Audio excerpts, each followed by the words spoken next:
నమస్కారం ఘంటారావానికి స్వాగతం. ముందుగా ప్రధానాంశాలు. అజ్ఞాతంలోకి పిన్నెల్లి రామకృష్ణారెడ్డి సోదరులు గృహ నిర్బంధం నుంచి పోలీసుల కళ్ళుగప్పి పరారి.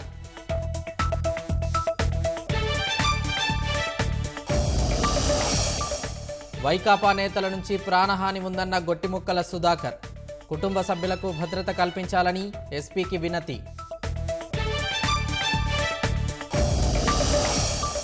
తెలుగుదేశం కార్యకర్తలపై దాచేపల్లి పోలీసుల దాడి. ఆలస్యంగా వెలుగు చూసిన దాష్టికం.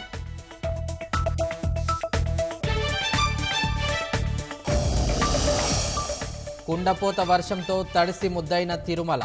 ఆలయ ప్రాంగణంలో భక్తులకు ఇబ్బందులు.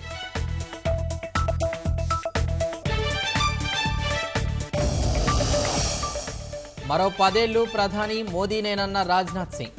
అమిత్ షాకు పగ్గాలన్న కేజ్రీవాల్ వ్యాఖ్యలపై ఖండన.